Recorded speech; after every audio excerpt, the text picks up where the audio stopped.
Okay, let's get started, please.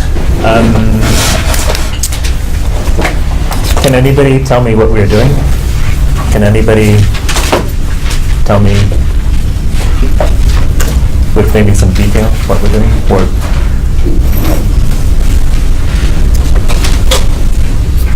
everybody's looking at me. Okay. So remember, we're talking about. We've just entered like the second part of the course, and we're talking about sequences. Okay. In particular, we're talking about how sequences behave at infinity, right? So we're basically answering the question: what does it mean? What does it mean to say that the limit of a sequence is some number as n goes to infinity? Right. This is what we're talking about, right? And can anybody say what it means? Does anybody have some sense of what it means? It's really important. If you get this idea now, things from here on in will go smoothly. If you don't get this idea now, it'll be a bit rocky. So try really hard to work really hard now to try to get this idea. Okay. So remember we said that for the limit to exist means basically that you can play sort of like one can successfully play the epsilon n game. One can successfully play the epsilon n game, which is this game where some opponent of you says, can you make your elements close to L, this close to L? And you say, yes, past this point, that always happens. And the person says, how about this close? And you say, yes, I can do that too. And no matter what closeness you're given, no matter what closeness that opponent gives you, you're able to respond with some time past which that closeness is satisfied. Remember? And we started off with this example that the limit of 1 over n was 0 as n goes to infinity, right? And we saw that, if somebody gives you an epsilon of 1/10, right, and says, oh, can you make your, you got your sequence 1, 1/2, 1/3, 1/4, 1/5, etc., right? And somebody says, you're telling me that the limit is 0. Well, can you make your elements within 1/10 of 0? And you would say, well, yeah, sure. Take your capital N to be 10, right? And past time 10, right? Past time 10, everybody is within 1/10 of 0, right? Okay. And given an epsilon of 100, given a tolerance of 100, you'd say you would respond with n being 100, right? Right? You remember we did this last time, I hope, right? Okay. We came up with a general formula, right? That given an epsilon of just epsilon, you take your n to be what? Anybody remember? Or can you see it? 1 over epsilon, right? Given an epsilon, take n to be 1 over epsilon, right? And this n turned out to be an n that works, right? Right? If we are past 1 over epsilon, right? If our time is past 1 over epsilon, we see that the distance from our element to 0, right? The distance of our element to 0, right? Distance of 1 over n to 0 is well, with some simplification, you see that this is 1 over n, right? And we see that 1 over n, n being greater than 1 over epsilon is the same thing as saying that 1 over n is less than epsilon. So we get that as long as we're past 1 over epsilon, then the distance between our elements and 0 is smaller than epsilon. Okay. I hope everybody followed this last part because it's the most intricate. Okay, it's not that deep, but it's the most complicated thing we said today. Okay. You notice that if our time is past 1 over epsilon, then the distance between our element and 0 is smaller than epsilon. Right? The distance between our element and 0 is smaller than epsilon. Right? And so this means that we can play the epsilon endgame successfully. Okay. And so if somebody said, show that the limit is 0, you'd say, okay, here would be your proof. Given epsilon, just take your n to be 1 over epsilon, and you see that past that time, everybody is within epsilon of 0. So this is where we finished up last time. Okay, we'll do a few more examples. They're just incrementally more difficult than this one. Okay, so let's do another example. Okay. Here's the second example. Limit of 5 plus 1 over n equals 5 as n goes to infinity.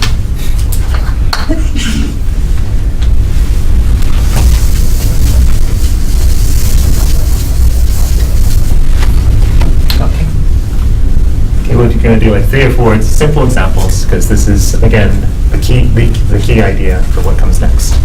Okay. So, right, so think of what we want to do.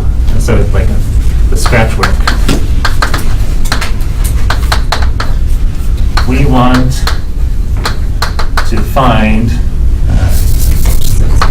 given epsilon, we want an n such that, and remember, such that is always, you think of this with the property that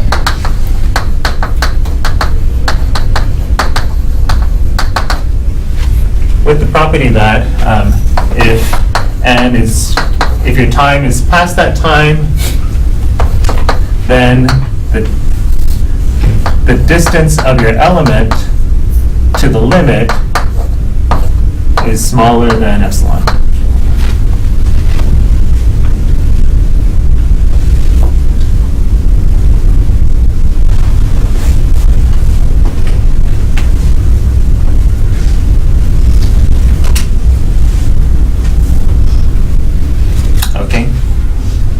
This is your, right, the limit, you're trying to show that the limit of your sequence is some number, right? And so you want to find a time past the distance, the time past which the distance of your elements, the distance of your elements of your limit to the claimed limit is within that tolerance. Does everybody understand this? Yes, Kara. Why did you write like little n was greater than n? This was the epsilon endgame. Remember the epsilon endgame is we want to find a time so that past the time something happens. The tolerance is satisfied. Okay, so this is the for n past the time. Okay, so we want to find a time so that for everybody past that time, they satisfy the tolerance.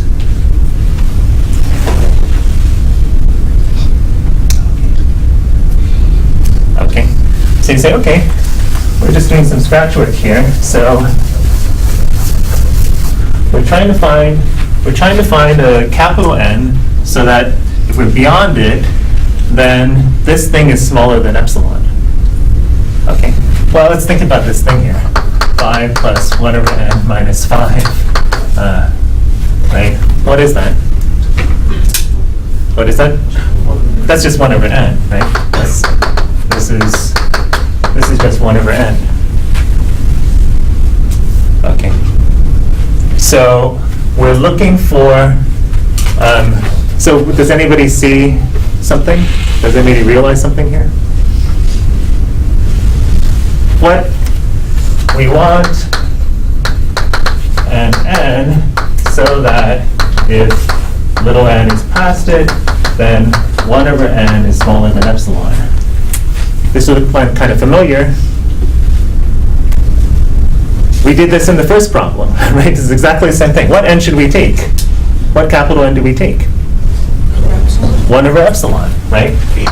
Capital N being 1 over epsilon will do, since n being greater than 1 over epsilon implies 1 over n is less than epsilon. Okay, so the same epsilon works. I'm sorry, the same n works. Right? The same n works, and that's not a surprise, right? This is 5 plus 1 over n. The other guy was 1 over n, right? Showing that 5 plus 1 over n goes to 5 should be basically the same thing as showing that 1 over n goes to 0, right? This should not be a surprise that the rate that this thing converges is the same. Okay, so you do your scratch work and you say, okay, and I think I can play the epsilon n game successfully. And you say, okay, now let's write it out formally. Now we write the argument formally. We say, given epsilon, let capital N be 1 over epsilon.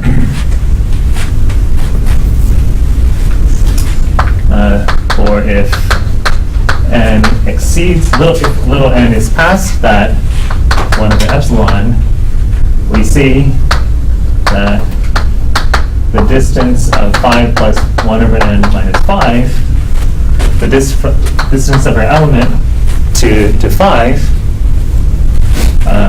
equals the absolute value of 1 over n, which equals 1 over n, which is less than epsilon.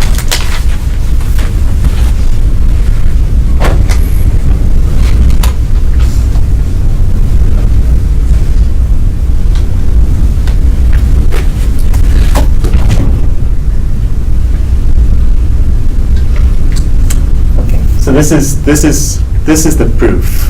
This is the argument. Okay, right? How you formally show that you can play the epsilon n game successfully.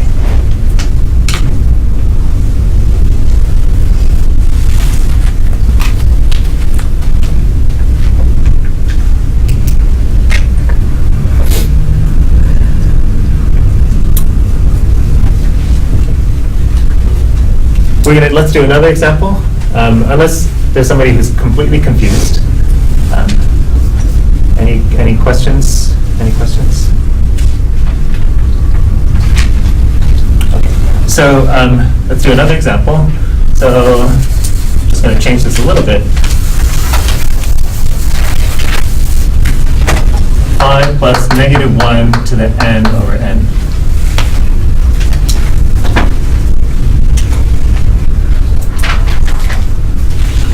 Plus negative 1 to the n over n.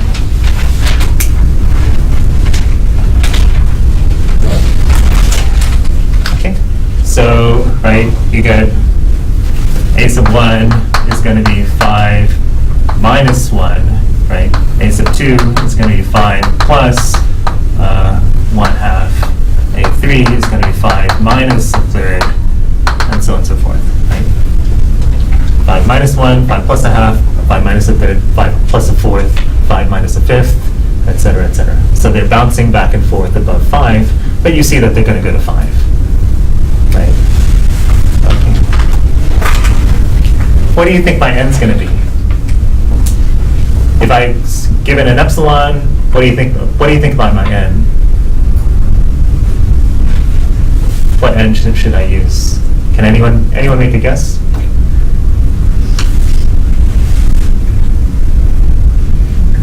If you can't, that's fine. If you can, I'll be impressed.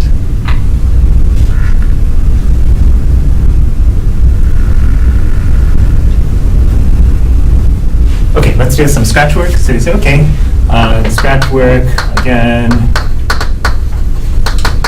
You say, okay, given epsilon, I want an n such that if we're past that n, then we have that the distance between our element and 5, right, is smaller than epsilon.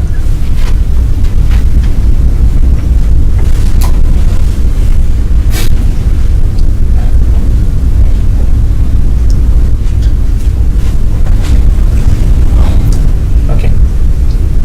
Turn to somebody nearby and talk with them about what the n should be.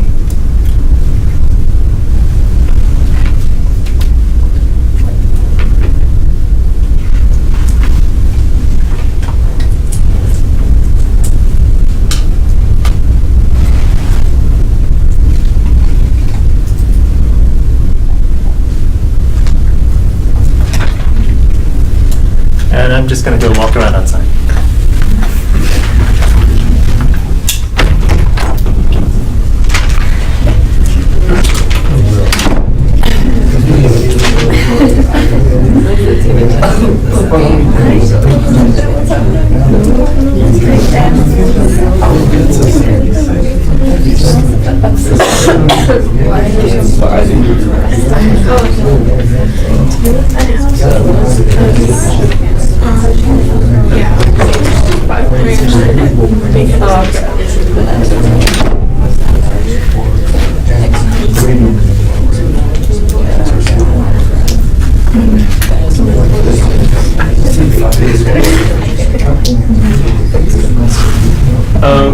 Okay.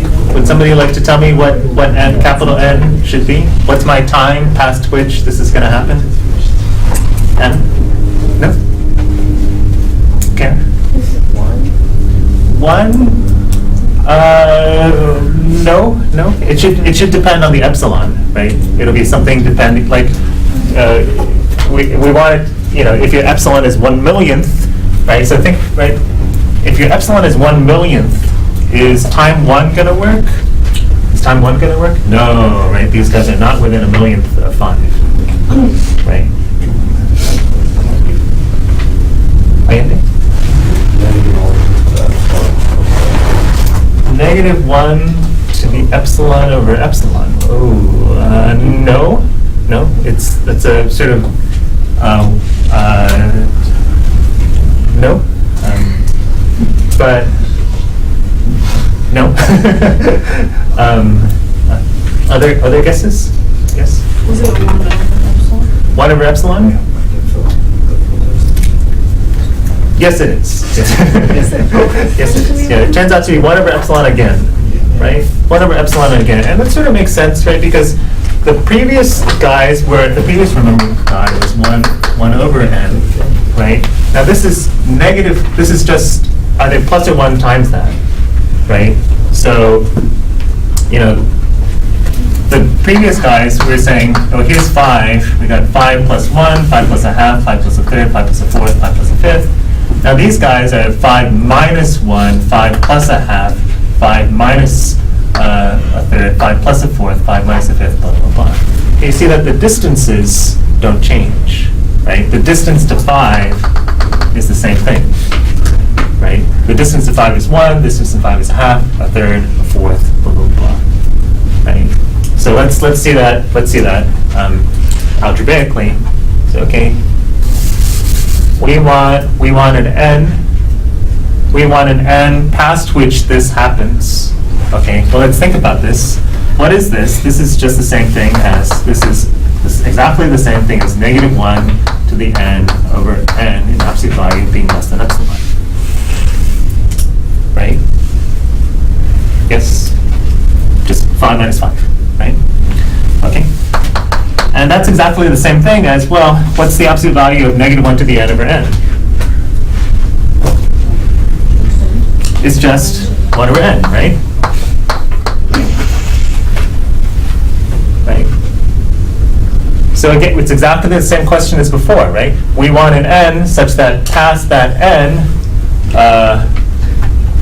right, if n is bigger than capital N, then 1 over n should be smaller than epsilon. But that's the same thing we did before, right? So just take, right, just take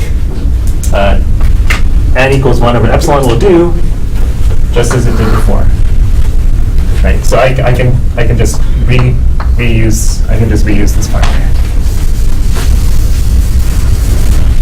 Right? We want an n such that n bigger than this means that this is smaller than epsilon. This n being 1 over epsilon will do. Everybody see that? You see that? Continue. Do you have a question? I'm just thinking about it. Okay. That's all right. That's all right. If it's not clear right now, that's okay. You know, go home. You know, it may take some digestion. Yeah. I never understood anything that my professor said in class. I had to go home and copy the entire lecture out again, and then think about it for a few hours, and then after a few weeks I would understand it. That's okay. Yeah. Okay, so if we wanted to write the argument out again, it'd be something like almost the same thing. You'd say, well, given epsilon greater than 0, let n be 1 over epsilon, or if since if n is bigger than 1 over epsilon, we see that the distance of this guy to 5 is the same thing as this, which is just 1 over n, which would be smaller than epsilon. Right? This n being bigger than 1 over epsilon implies that 1 over n is smaller than epsilon, as before.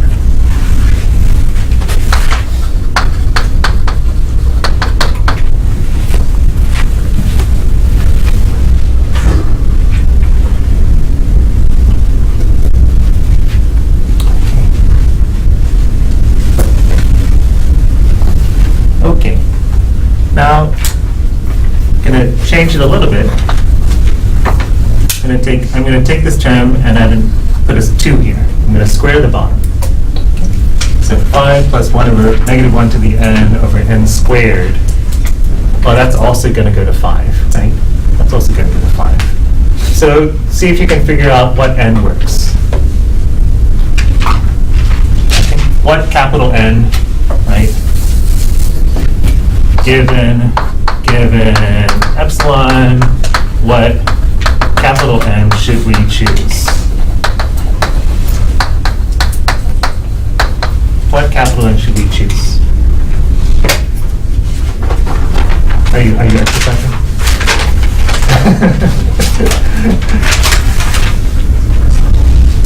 Do that morning exercise. Okay. Yeah. So take 1 minute and think, and then talk with each other.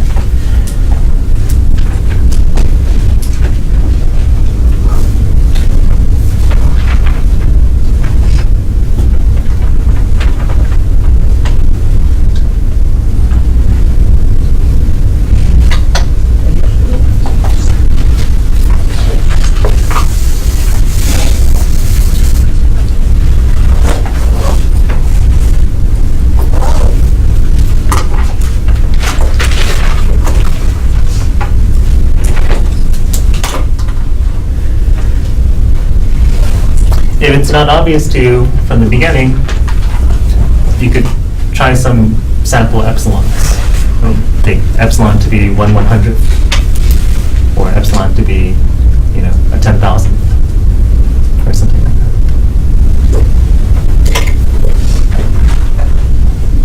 Are you going to tell me the answer? Yeah. No, don't. Yeah. Not good. Hold on to it.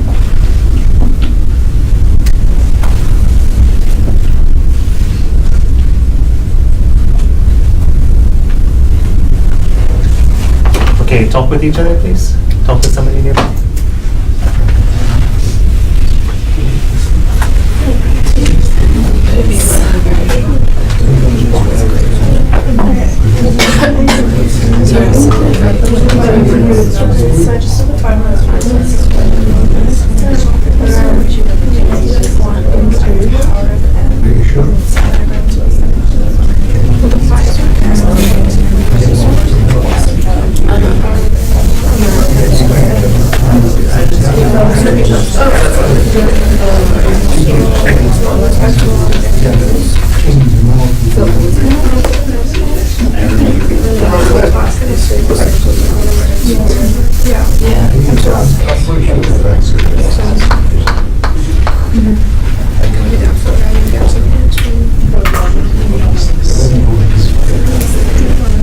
Okay, so let's think about it.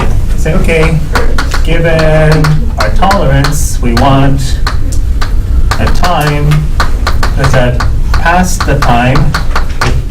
If we're past that time, we have that this guy, this distance is smaller than epsilon, right? Okay, so you say, okay, that's the same thing as saying that you do a little bit of simplification, right? You say that's the same thing as saying that we want a time so that this thing would be smaller than epsilon, right? Okay. So what n will be such that we want n such that n bigger than that implies that, right? So what are people's guesses? Sorry? 1 over the square root of epsilon. N equals 1 over the square root of epsilon. Other people? Anybody get something different? 1 over epsilon squared. 1 over epsilon squared. Anybody else? Anybody else? Okay. Okay, so let's think about it, right? We want an n so that if this is bigger than that, then this is smaller than that, right? So one way of seeing it is you say, okay, let's take this guy and say, oh look, this is the same thing. These are all positive numbers, so I'm just gonna write it like this. Right? I can multiply both sides by n squared and divide both sides by epsilon, right? Right? So we want an n, we want a capital N, so that if n is bigger than that capital N, then n squared is bigger than 1 over epsilon, right? You can see what it is, right? If n is bigger than 1 over root epsilon, then n squared is going to be bigger than 1 over epsilon.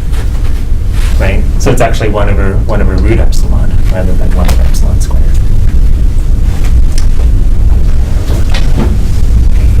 Okay. So this will do. This is it.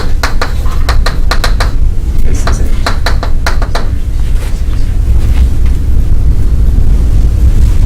Okay. So again, you'd write it up. You'd say, you'd show that you can play the game successfully. You say, given epsilon, take n to be 1 over the square root of epsilon. For then, if n exceeds that, we see that n squared is bigger than 1 over epsilon. Right? If n exceeds that, then the distance of 5 plus -1 to the n over n squared plus minus 5 equals 1 over n squared, which is smaller than epsilon.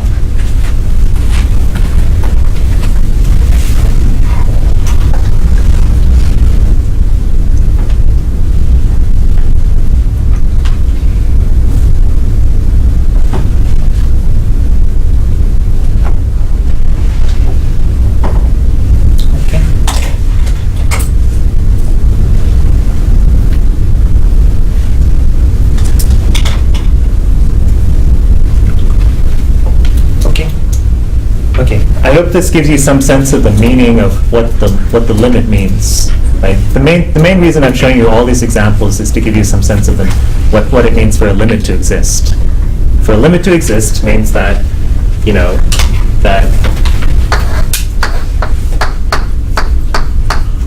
means that given some tolerance, given any tolerance, there's a corresponding time to that tolerance past which that tolerance is satisfied. Right? That's all we've been doing over and over and over. Okay. So, let me show one non-example. Okay. So the limit of -1 to the n equals 1 as n goes to infinity. Okay, this is false, of course, right? The limit of -1 to the n is not 1. Right? Right, so let's see how the definition catches that that's not true.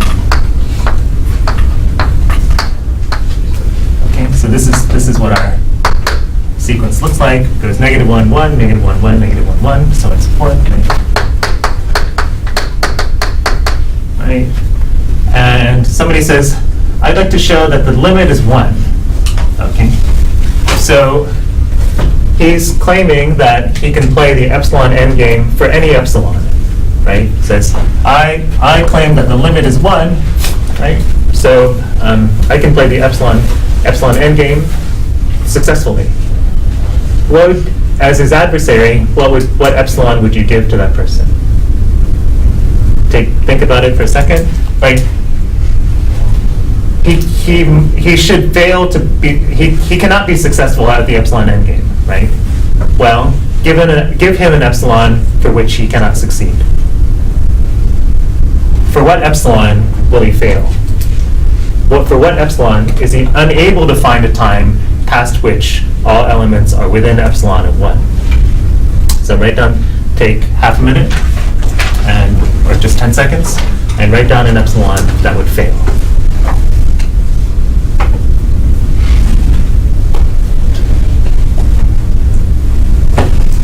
Okay, turn to your neighbor, tell them what your epsilon is.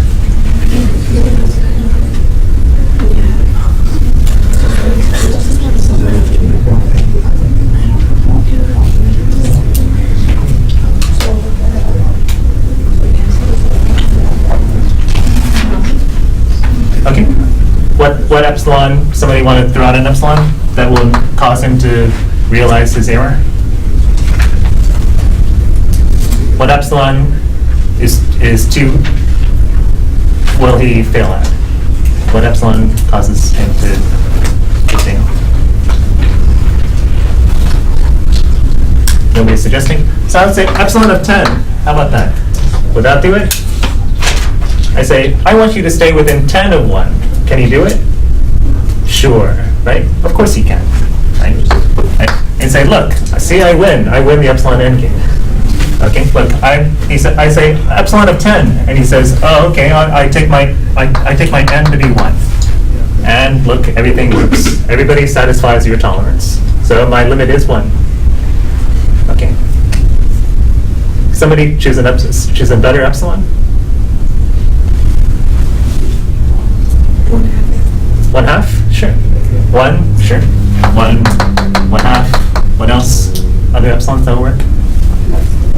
Less than 2, right? Actually, epsilon of 2 will do, because we say you want to be strictly smaller than that epsilon, right? So epsilon of 2 would be sort of like the biggest thing that would work for us, right?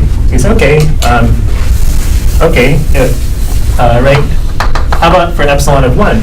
Well, I want you to find me a time so that you stay between 1 minus 1 and 1 plus 1. And he would say, I can't.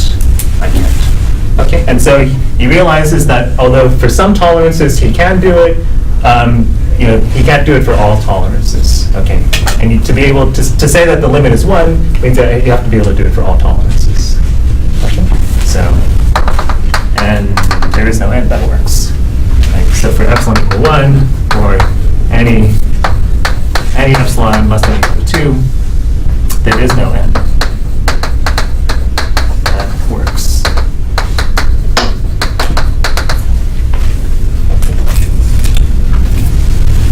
Okay. Okay. So, okay, that's enough about what the limit is. Here's a theorem about properties of the limit.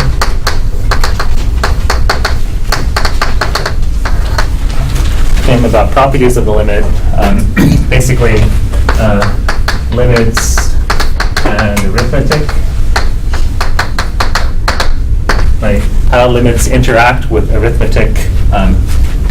So if the limit of one sequence is L, and the limit of another sequence is M,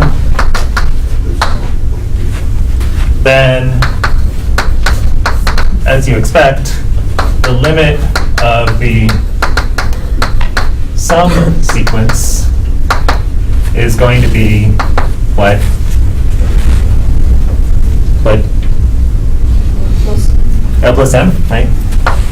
Is going to be the sum of the limits, right? The limit of the sum is going to be the sum of the limits. If I have some constant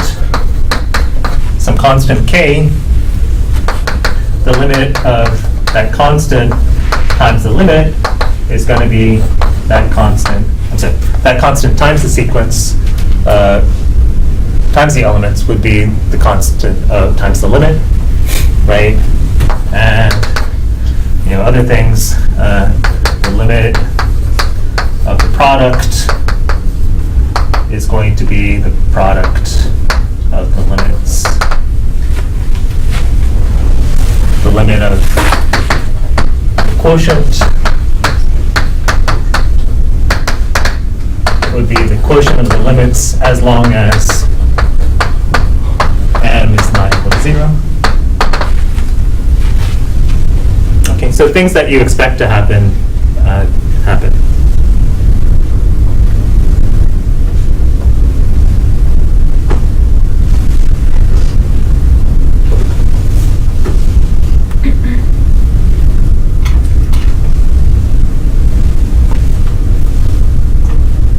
Okay, so for example,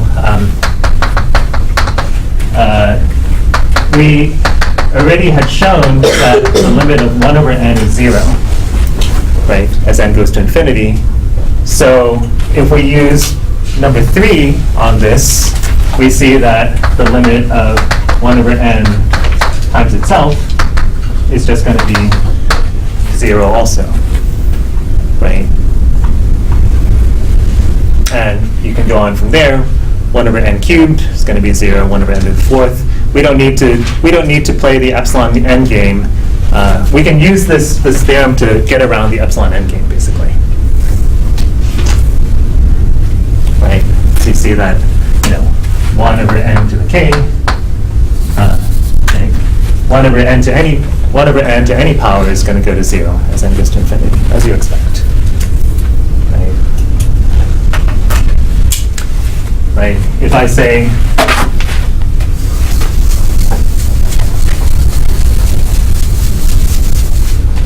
say like the limit of 5 plus 1 over n to the 7th power as n goes to infinity, right?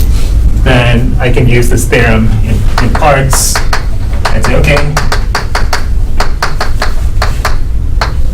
I'm going to use part 1 to break this up into the sum of two limits, right? The limit of the sum is the sum of the limits, right? Well, the limit of 5 is just 5, right? The number 5, 5, 5, 5, 5, 5, right? That's going to be 5. The limit of 1 over n to the 7th is going to be 0, and so you get that this is going to be 5. And you don't need to you can sort of avoid, you don't have to do the epsilon n argument.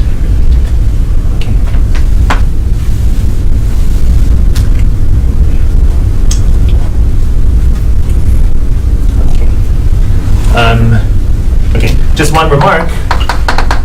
If the limits if the sequences don't converge,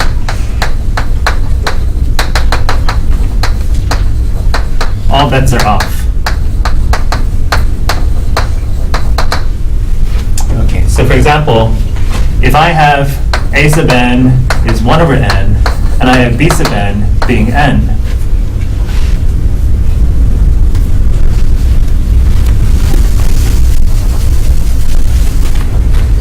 then the limit of 1 over n times n, as n goes to infinity, is what?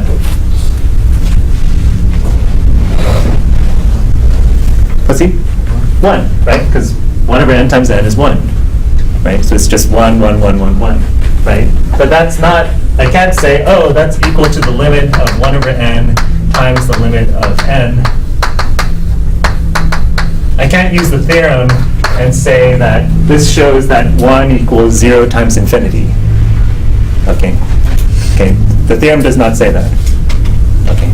So the theorem is only when L and M are finite numbers. Okay. So the limits have to exist, and the limits have to be finite numbers.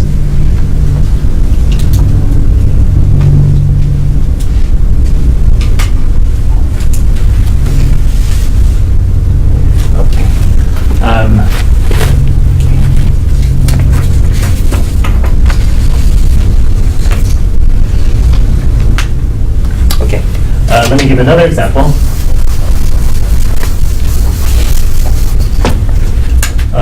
The limit of -1 to the n plus -1 to the n plus 1 as n goes to infinity.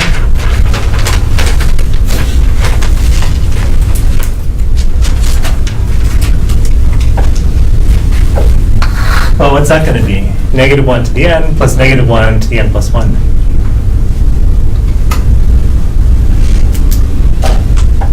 What's that? 0, right? That's 0, right? But these things independently don't exist, right? The limit of -1 to the n as n goes to infinity doesn't exist, and the limit of -1 to the n plus 1 as n goes to infinity also doesn't exist, right? So again, if you try to think of this as using the theorem, it doesn't make any sense, right? Limit that doesn't exist plus a limit that doesn't exist equals 0, right? Right. What if I had this? Limit of -1 to the n plus -1 to the n. What's that?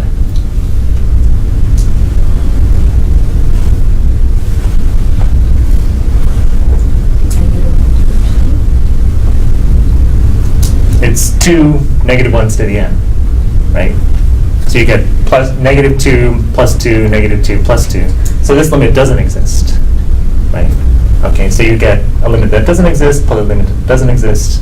You get a limit that doesn't exist. Okay, anyway, the point is that this theorem only works when you've got finite limits. Okay.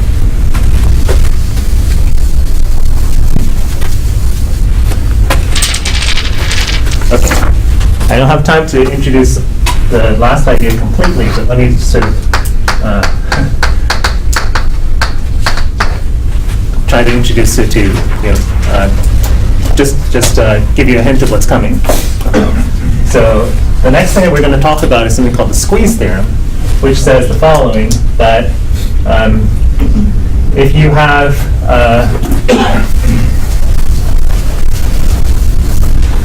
something like, let's say something like this. So cosine of n over n. Let me do it like this. Yeah, let's do it like this. Cosine of n over n as n goes to infinity. Okay, and you're thinking, well, what happens to this thing as n goes to infinity? Okay, you say, well, I know that the cosine is always less than or equal to 1, right? So I can find some sequence that's bigger. 1 over n is always bigger than cosine of n over n, right? Okay. Below, I see that cosine is always greater than -1.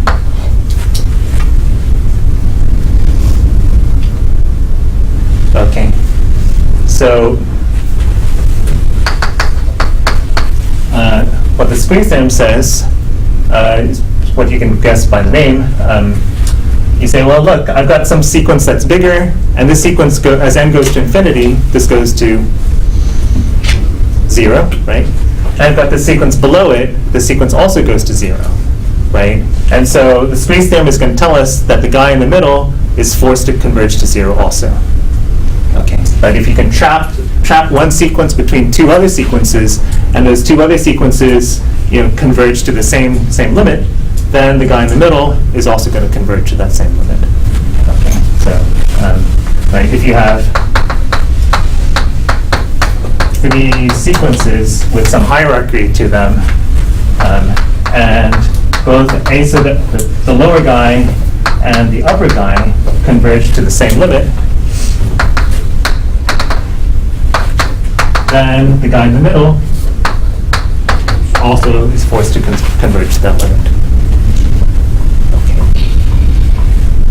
Okay, so that's what we're going to start, and you can use that to get some tricky limits. Okay, now I realize I should have, instead of introducing the squeeze theorem, I should have handed back your exams. Let me, if you want to stick around, you can flee at this point, or you can stick around.